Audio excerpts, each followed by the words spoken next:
Hey gang, what's up? Welcome back here to another edition of Intuitive Angling.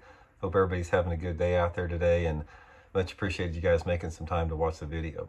Today we're going to be talking about the best tip I can give you in bass fishing. I think you guys might find that interesting, so we're going to have a little discussion on that. Real quick, couple of things I want to take care of real quick. I just want to make one comment on a video I did a couple days ago on the boat launching video.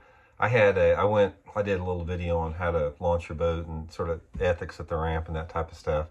And one of the things that I do on mine is I unhook my winch before I back my boat down, because once you do that, you can get your boat to barely slide off and you can jump right in the boat, because a lot of times there's too much tension put on your boat if it's in the water. So there's a lot of benefits to that.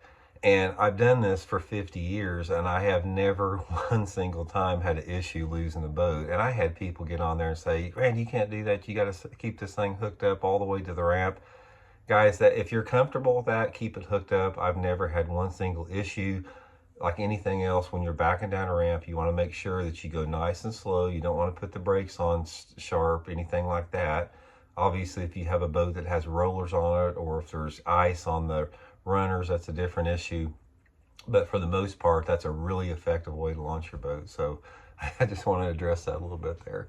And real quick, before we get started in the video here, guys, just want to invite everybody, if you haven't had a chance, please swing by Fish the Moment and check out our winter lake map breakdowns. We've got a bunch of lakes across the country for winter breakdowns. We build you a personal map if you want one. We got them all 4 seasons of the year. You can check that out at fishthemoment.com. I'll put the link here in the description. Okay, the best fishing tip that I can possibly give you, this is what it is. There is no one tip. There's not one single tip that will allow you to become a good angler. However, there are a series of things that you can do that I want to talk about, that anyone can do that doesn't cost you any money, that's going to elevate your fishing success. I don't care if you've never caught a bass or if you've won Bassmaster tournaments, it's going to help you out. First of all, I think there's 2 things to realize here. The level of skill, or excuse me, the level of the success that you're going to have in bass fishing is going to be directly related to how much passion and desire you have to get better. One of the things I've seen about bass anglers, guys, is I've been fishing with people out there that just love it. They can't get enough of it. And I've been out there fishing with people that or catching fish right and left, and it's just no big deal to them. They just don't, it doesn't excite them. So I don't know what your level of passion or desire is. So like for me, try to teach you, a lot of it has to do with that. So I'm assuming if you're on the channel, you have a lot of desire to get better, that type of stuff.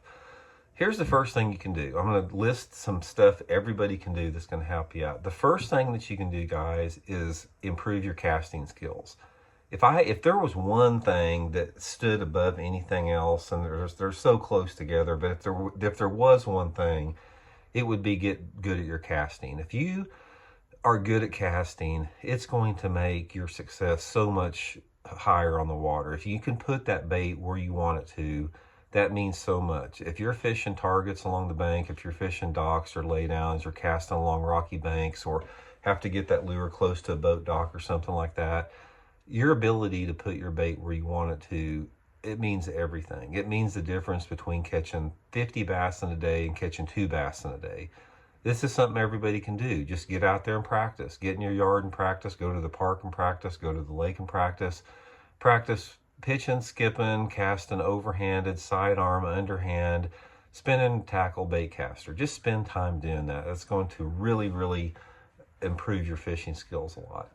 The next thing you can do, guys, is try to assimilate and absorb information on bass movement and behavior and the latest lure, technology, that type of stuff.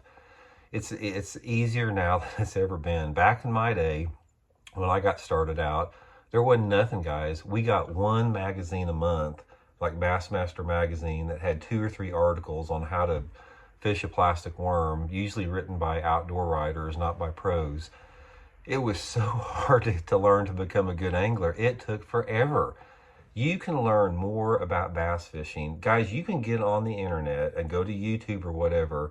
You can learn more about bass fishing in 30 minutes on the internet than it took me 20 years of my own doing. It's unbelievable the access to information that you have here. So use YouTube, whatever social media, or excuse me, internet access you have to bass fishing. You can absorb so much there.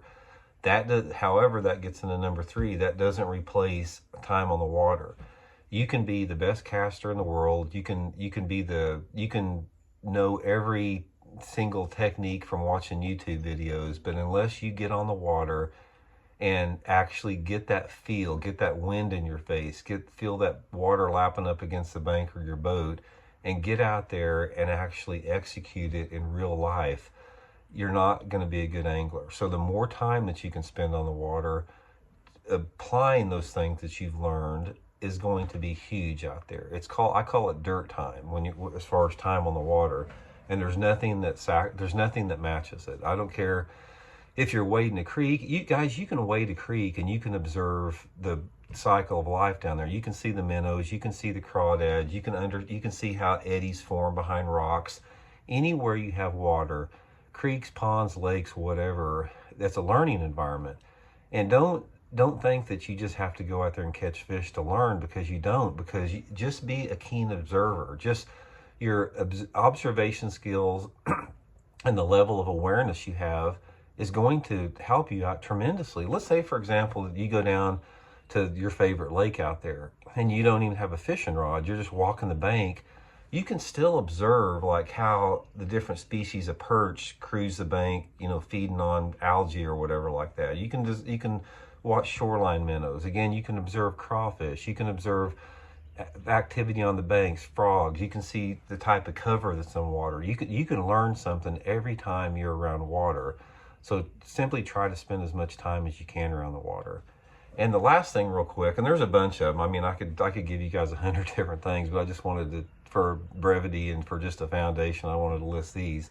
The last thing I'll talk about is put yourself around good anglers. Try to find a mentor, try to find somebody that's a good angler, talk to them, try to get them to share, some of their knowledge with you, try to get them to take you out on the water fishing.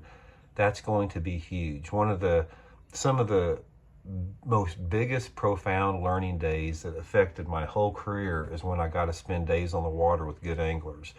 I've had a chance to fish with a ton of pro anglers across the country. Every time I've been in the boat with somebody that's really good, I've learned something that has added to my repertoire of fishing skills. So try to hook up with some good anglers and learn what you can from them. So anyway, guys, that's just a few quick tips that's going to help you really become better at fishing, have more success out there. And I hope it helps. So we'll talk to you guys later. See you.